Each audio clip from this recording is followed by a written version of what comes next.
आज यदि आपके दिन बुरे चल रहे हैं तो कल अवश्य ही अच्छा होगा। आप केवल निस्वार्थ भाव से अपना कर्म कीजिए।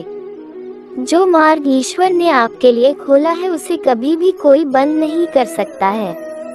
मनुष्य का जीवन केवल उसके कर्मों पर आधारित होता है। वह जैसा कर्म करता है उसका जीवन वैसा ही हो जाता है। जीवन में आधे दुख इस वजह से आते हैं क्योंकि हमने उनसे आशाएं बना रखी है जिनसे हमें नहीं बनानी चाहिए थी। जिस मनुष्य ने अपनी जवानी में बहुत सारे पाप किए हो उसे बुढ़ापे में नींद नहीं आती है। व्यक्ति को उसके कर्म का फल उसी तरह ढूंढ लेता है जैसे कि कोई बछड़ा सैकड़ों गायों के बीच अपनी मां को ढूंढ लेता है।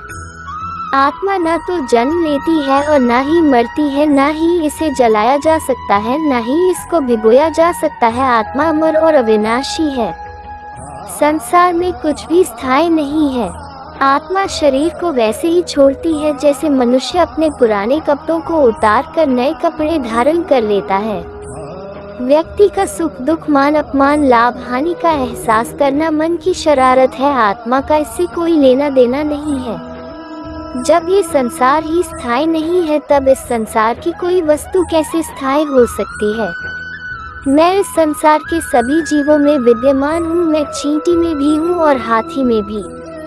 संसार के सारे रिश्ते नश्वर हैं और केवल शरीर से जुड़े हुए हैं। जैसे ही व्यक्ति की मृत्यु होती है और आत्मा शरीर को छोड़ देती है, आत्मा का शरीर से जुड़े रिश्तों से कोई नाता नहीं रहता।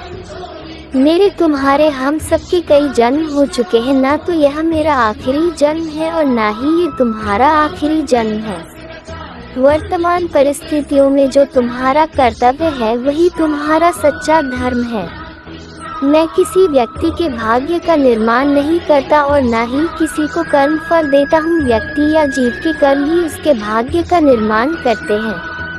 क्रोध मनुष्य का सबसे बड़ा शत्रु होता है। क्रोध के कारण मनुष्य की सोचने समझने की शक्ति नष्ट हो जाती है और उस व्यक्ति के पतन में ज्यादा समय नहीं लगता है।